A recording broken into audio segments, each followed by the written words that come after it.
আসসালামু আলাইকুম মুসলমান ভাইদের, হিন্দু ভাইদের নমস্কার। আজকে আপনাদের মাঝে একটা আত্মা সাধনা নিয়ে হাজির হয়েছি। সাধনাটা হলো গামছা গামছা সাধনা। এই গামছা সাধনা করলে পরে আপনার যার গামছা দেবে সেই গামছা নিয়ে এসে যদি রুমের ভিতরে নতুন একটা হাড়ি কিনে নিয়ে এসে একটা সরা কিনে নিয়ে আসবেন। কিনে নিয়ে এসে গামছাটা তার ভিতরে 3 দিন থুইতে হবে। 3 দিন পরে বাই করে 5 কেজি দুধ, তুলসী গাছের পাতা দিয়ে ওই গামছা যে কাজ দেবে গামছাটা করে দেবো। গামছা মানুষের মতো কথা কইব। গামছা মানুষের মতো কথা কইব। সেই সাধনা দিতেছে আপনাদের মধ্যে।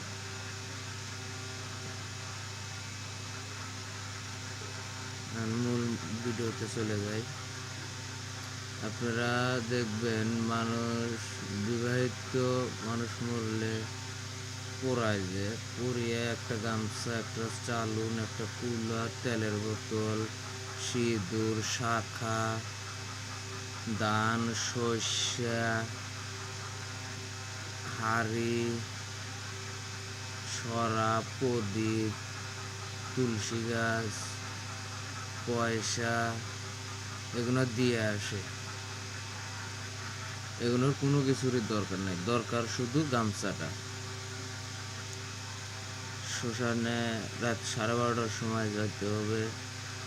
তার আগে একটা কথা বলে নেই, আমার এই সাধনা বা আমার চ্যালেঞ্জ দেখে এই সাধনা করবার যায় যদি কোনো রকমের ব্যাখ্যা ঘটে, আমি বা আমার চ্যালেঞ্জ কোনো রকমের দায়ী থাকিব না। আপনার নিজস্ব গুরুর কাছে অনুমতি নেবেন, নিজস্ব গুরু যদি অনুমতি দেয় তেলে যাবেন, না হলে যাবেন না। বাবা মার কাছে অনুমতি নেবেন।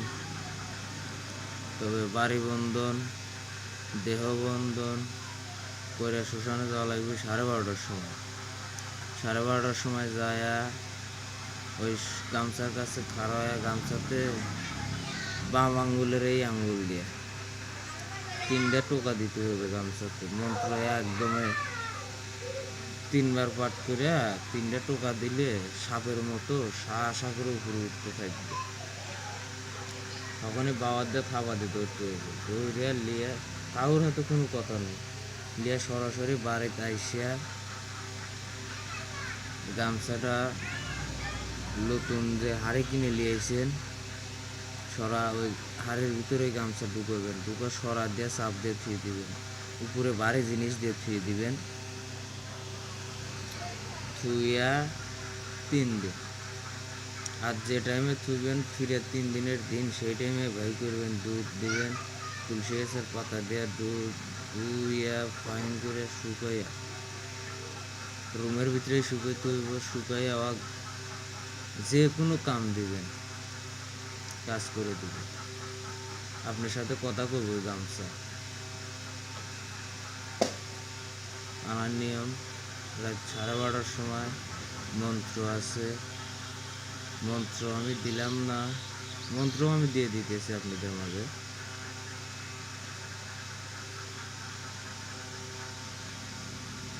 কুঞ্জি ফলানার আত্মার সাথে ফুল আত্মার মিলন কর, আমি নিলাম তোর এই গামছা। এই গামছাতে আমি যে কাজে খাটাবো সেই কাজেই খাটবি, যদি না খাটিস দোহাই লাগে ঈশ্বর মহাদেবের মস্তক যা মা কালীর ভূমিস্থলে পড়িস। আমার এই কথা যদি লড়ে চরে, দোহাই কামরু কামুক্ষা রিপন গুরুর দোহাই। এই মন্ত্রটা একদমে 3বার পাঠ করবে। পাঠ করে এই আঙ্গুল দিয়ে ওই গামছাতে টোকা দিবে, দিয়ে ওই গামছা দেখুন যে এই মন্ত্রটা পাঠ করে ফু দিয়ে 3টা টোকা দিবেন, দেখুন আকাশের দিকে সা করে উঠতে থাকবো সাপের মতো, কঙ্কিরের সাপের মতো। তখনই বাবাদের থাবা দিতে উঠতে হবে। যদি বাবাদের থাবা দিয়ে না ধরে পারেন, ওই দিন রাইতে তো আপনি বেঁচে যাইবেন। পরের দিন কিন্তু আপনি দিনে হোক রাতে হোক মেরিয়া লাগবে।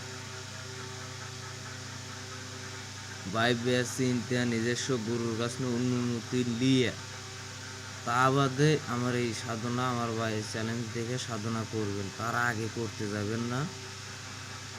আর নিজস্ব গুরু যদি না থাকে আমার সাথে যোগাযোগ করবেন, যোগাযোগ করার পরে আমি আপনার দেখবো আপনার সাহস কত, কী সমস্যা দেখে মেখে যদি আপনি দেখেন যে না কুলোর পারবেন তাহলে আমি অনুমতি দেব।